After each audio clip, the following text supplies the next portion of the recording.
Good evening, Internet, and as always, your hell. Do I hope this finds you well? Unfortunately, it doesn't me. Cold words playing merry hell with my allergies, hence a slightly bloodshot eye. But that's okay. Let's crack on then. So, tonight we are looking at the ever so tasteful pentatonic silence of the one and only Pink Floyd's Dave Gilmour. I've been looking forward to this one actually because he's one of my favourite guitar players.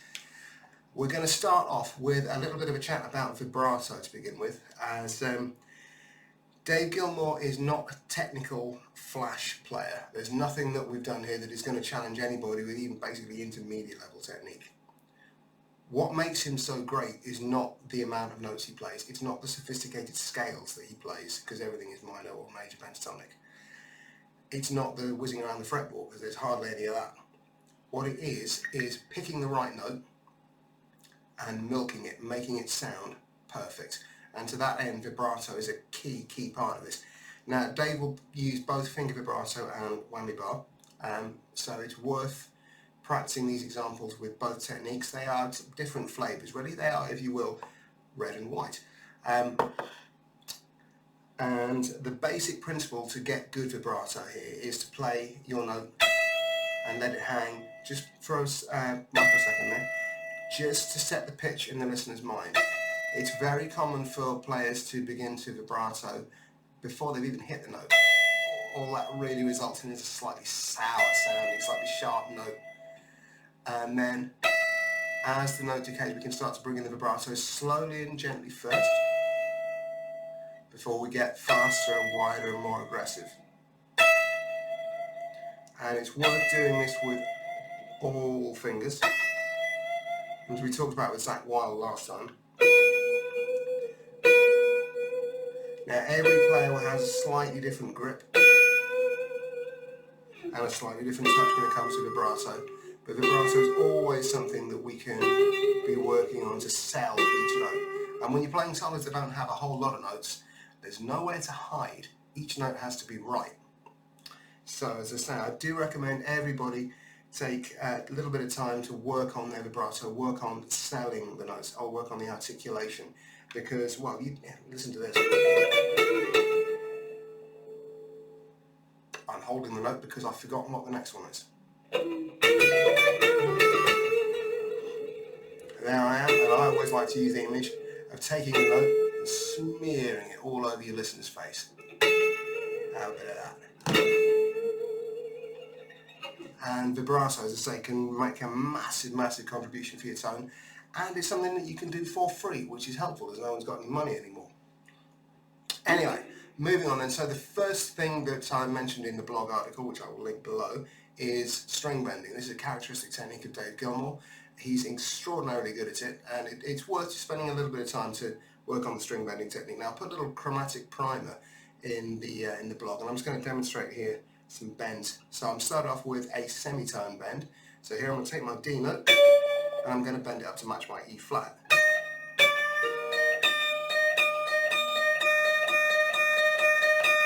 So that's 15th fret on the B, up to match the 11th fret on the high E. Next up we've got a tone bend, so that's D up to E.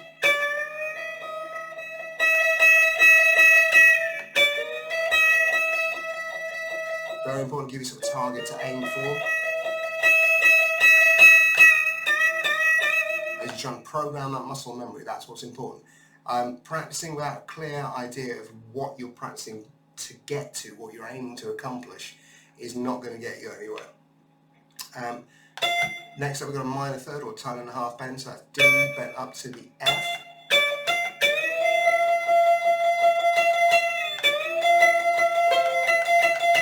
And now we're going to get really fruity. We're going to go for a major third or two-tone bend, so that's D up to F sharp. Come on! There we go. And then really going for it with a perfect fourth bend, so that's 2.5. D up to G. And if you want to use the bar to help get up there, that's fine. Gilmour uses that himself. So those are all bends worth practicing. The exact flavour of string bend that you're going to want to get to, that's going to vary depending on what the song requires. But very important as well to think about thumb positioning. Now I find that I can get a lot more leverage by bringing my thumb heavily over the top of the neck like that. But that's me on the Strat. That's not going to be for everyone. But thumb positioning, very important thing to take account of. Find what works for you. It doesn't have to be exactly the same as I do. It's almost certainly not going to be the same as what I do. But take what I'm showing you and be aware of the importance that the thumb provides, and then start to use that to build your own technique. Find the positioning that works for you. Okay, licks. Let's move on to our first one. Now this is taken from Another Brick in the Wall.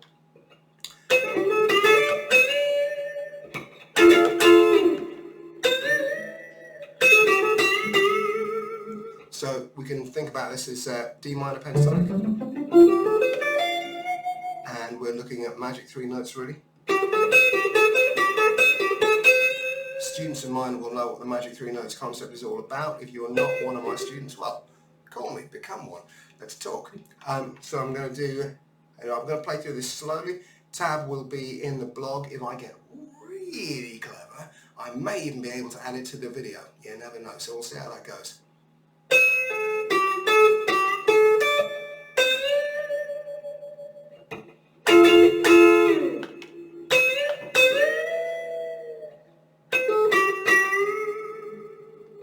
And now a little bit more up to speed.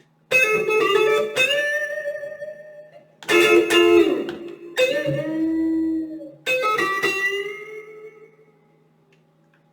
terrific solo, one of my all-time favourites. We do it with both bands that I'm in, and it can often go on for a while. Be aware of the different bends that you've got. They've got whole tone bends and a 2-fret or major 3rd bend,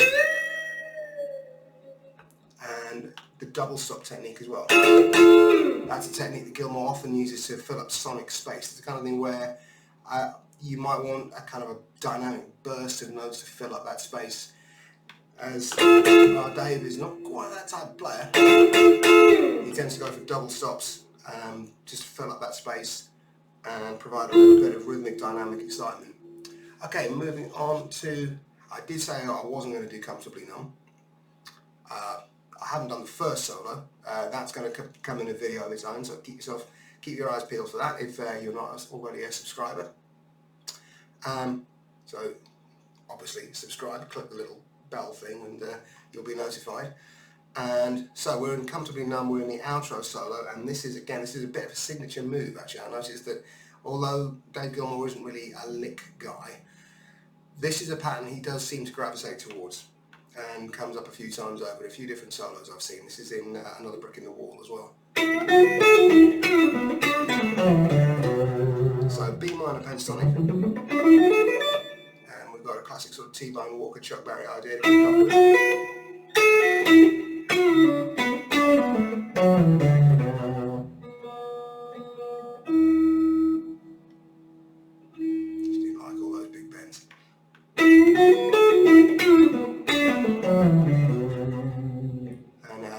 Speed. Now up to speed without a mistake. There we go. And that's a great lick. You can move that around, take that all through different keys. A really nice one. And do remember to try and practice these in context where you can. So if you're playing this in B minor, 3, 4, 1, 2, 3, 4. So I've got 2 bars of a B minor groove.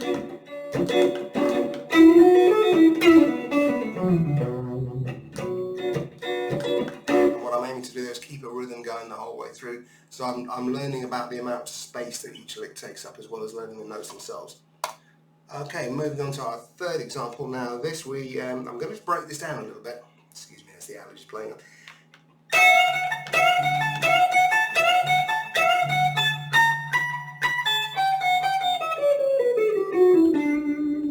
This is a rare example of Gilmour going outside of the pentatonic. This is taking a live version of Comfortably Numb, I believe live in Pompeii. And we're thinking about position 4 of B minor pentatonic with a few little chromatic notes in there. So I'm starting off with a sort of repetitive idea.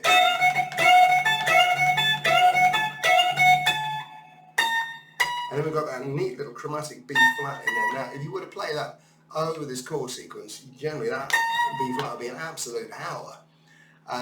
But Gilmour makes it work. And we've seen bits of this before, that sometimes, almost by sheer force of will and articulation, some players can seem to make the wrong note sound right.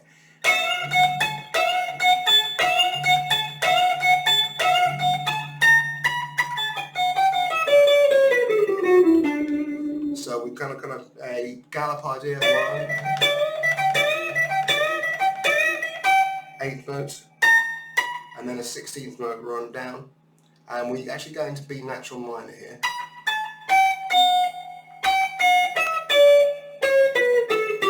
and finishing on the D, the minor third of the chord.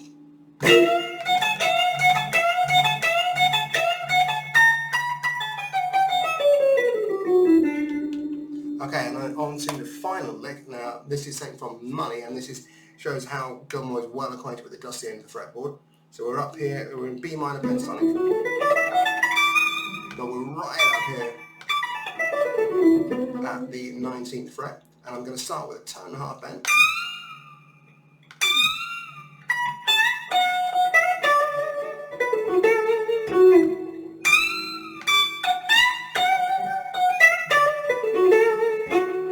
And so we've got a mix of, and this is another bend that shouldn't work. This is D up to F, which in the key of B minor, you're bending up into a flat 5.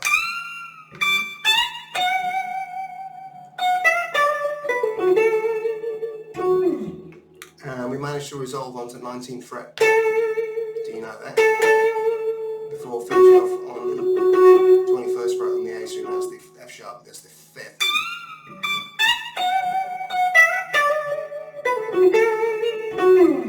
Alright, there we go. So I hope you've enjoyed that, and I hope it's found useful. If you are enjoying these, then and you want to support the channel, then that's fantastic. There are a few different ways you can do that. You may have noticed that I don't quite have the budget of some of the big guys out there. This is one guy on his own with largely second-hand and donated kit. Doing writing the videos and doing all the transcription and doing all the editing and stuff myself. So it has been a fantastic year for the channel in 2023. We've got 10 times as many subscribers as I started the year with, but it's still a very small scale affair. So any publicity is good publicity. If you enjoyed these, then do please like, share, subscribe, all that good stuff. If you do want to subscribe to, if you do want to support the channel, if you do want to support the channel, there will be a Patreon at some point. I have to go and understand a little bit more about what Patreon is and how it works before that happens. You can probably just send me some money. I'm not sure how YouTube takes that. But if you wanted to get something instead, I have look at these. A whole raft of books that you can go online and buy. There's a couple for guitar. There's 0 Point Guitar is for anyone who's starting off. Same thing with 0 Point bass and keyboard, so beginners to sort of intermediate, and for anyone who's looking to take a slightly different take on pentatonics and major scales, my progressive guitar training manual here as well.